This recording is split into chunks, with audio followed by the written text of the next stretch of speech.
I'm Claire from Workwell. Welcome to our introduction to making a career change.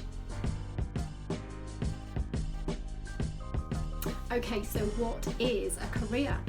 Well, we used to think of a career as someone's job or their profession, and that's because people often chose an occupation when they left school and they stuck to it, and career changes were quite rare. However, things have really started to change in the world of work.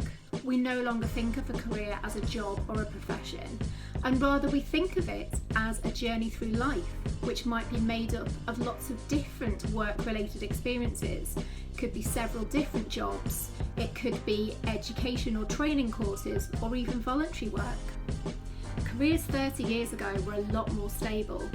People often worked for the same employer for many years of their life, and they often didn't have to think about career development or the risk of losing their job. Nowadays, a job for life is less common. The job market is rapidly changing.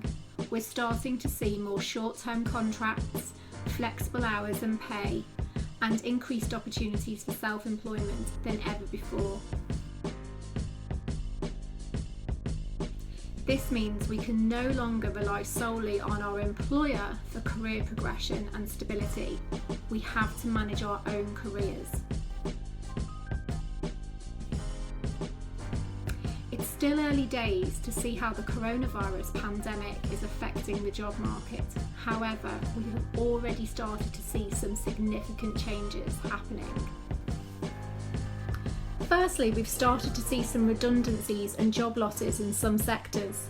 Some businesses have already collapsed, and many more are struggling due to the virus and social distancing rules. Secondly, some jobs have changed quite significantly. For instance, people working in an office may now be working from home. Services that used to be delivered face-to-face may now be done completely online. And we predict that some of these changes may remain permanent if an organisation has found that running in this way is productive. These changes pose some career dilemmas, and you may be watching this video because they apply to you. You may have been made redundant due to the crisis and found that your job no longer exists. And there may be less people recruiting in your sector, and it might be hard for you to find work at the moment. Or perhaps your job has changed and you found that it's no longer suited to you. Maybe it's more stressful than it was before. Or maybe you simply don't have the skills or experience to do the job now that it's changed. Maybe you enjoy travelling for work and that's no longer possible. Maybe your employer has asked you to work from home and you simply don't have the space. Or maybe the job is impacting on your personal life in some way.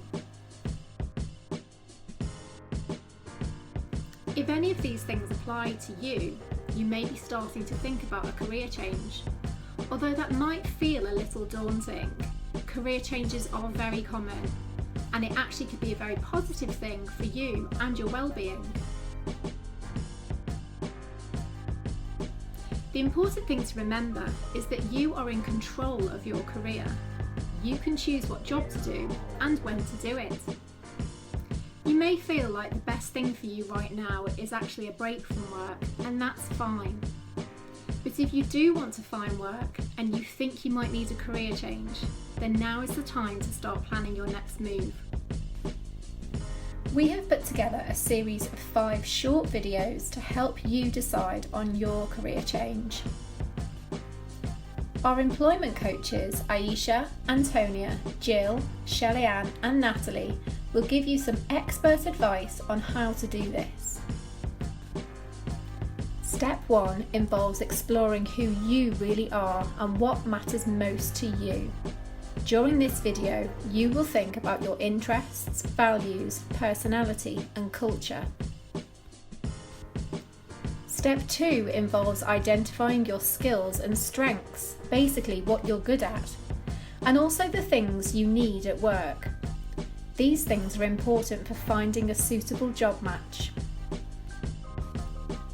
Step 3 invites you to put everything together: your interests, values, personality, culture, strengths and needs, and identify as many jobs as you can that fit those things.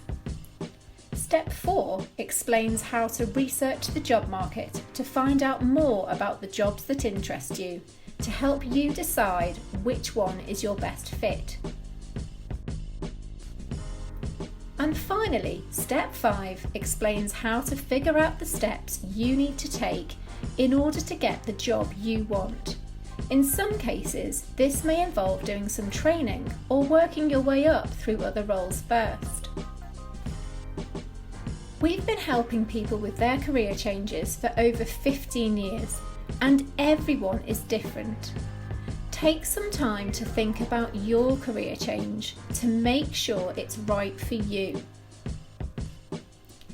Each of our videos in this series are under 5 minutes long, but you can pause them when you need to. Have a pen and paper at the ready, find a quiet space to yourself, and work through the videos at your own pace. We hope you find them useful. When you're ready, move on to the first step. What's important to you?